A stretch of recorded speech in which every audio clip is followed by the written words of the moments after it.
you may have heard your buddies, or bruettes, emphasize the importance of rest days and the potential drawbacks of working out daily. However, there's a group of fitness enthusiasts who firmly believe in the benefits of daily training. So, the question arises, how often should you actually work out each week? Certainly, rest days play a vital role in your fitness journey. After all, it's during periods of rest and sleep that your body undergoes strength and growth adaptations, not while you're pumping iron at the gym.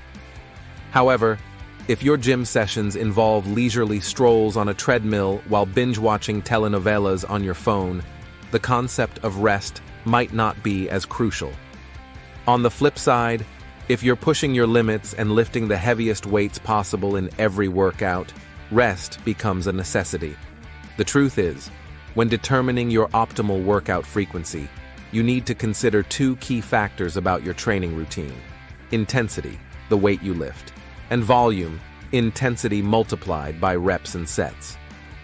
Any adjustments you make to these three factors will inevitably impact the other two and, consequently, alter the answer to how often you should work out each week. The pivotal question to ask is, what are your goals at the gym? If you engage in high-intensity, failure-inducing training, then more frequent rest days are a must. For strength-focused goals, heavy lifting often leads to increased fatigue and a greater need for recovery. In contrast, for muscle building, volume is the ultimate driver of growth. While it may seem like more volume equals more gains, remember that more isn't always better. As you ramp up volume, your fatigue levels rise, similar to high-intensity training. Skipping adequate rest can lead to overreaching, where fatigue increases and your performance suffers. If you continue to neglect rest, you risk overtraining, which can leave you too drained even to lift a spoon for breakfast. Some studies suggest that there's a threshold of volume, meaning that adding more volume beyond a certain point won't yield significant benefits, not to mention the impact of soreness, which can hinder your performance. Generally, you should aim for 48 hours of rest between training sessions, since studies show that muscle protein synthesis peaks within this time frame. However, that doesn't mean you have to skip the gym entirely during your rest days. One popular approach to maximize recovery and training is the bro split.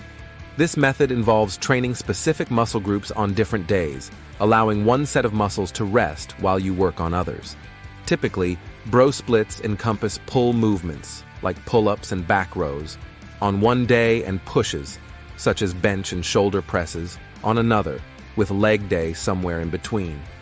This routine typically results in 4 or 5 days of training per week, allowing you to hit each muscle group at least twice, which research indicates is often optimal. However, full-body workouts can also be effective, provided you manage your fatigue and rest accordingly. Keep in mind that even bro splits are susceptible to fatigue, so it's essential to incorporate more rest days or adjust the intensity and volume of your training as needed. If you prefer a research-based breakdown, here it is. For muscle gain, studies generally recommend training at a moderate intensity, 60–75% of your 1 rep max, with approximately 4 sets of 8–12 reps for each muscle group, 2 times a week, with occasional exceptions for 3 times a week. For muscle strength, training at a slightly higher intensity, 80–90% of your 1 rep max, with 4 to 8 sets per muscle group, 2 times a week, is suitable for most individuals. This typically translates to a 4-day split. It's also advisable to incorporate low-intensity training days, known as deloads, to facilitate recovery from fatigue.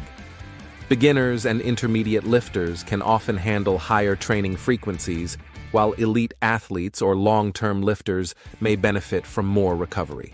Ultimately, the ideal training frequency varies from person to person and depends on your lifestyle and personal experimentation. Experiment, pay attention to your body's signals, and settle on the frequency that delivers the best results for you. Feel free to share your thoughts on training frequencies in the comments below, and if you found this information helpful, don't forget to like, share, and subscribe. Thank you for tuning in.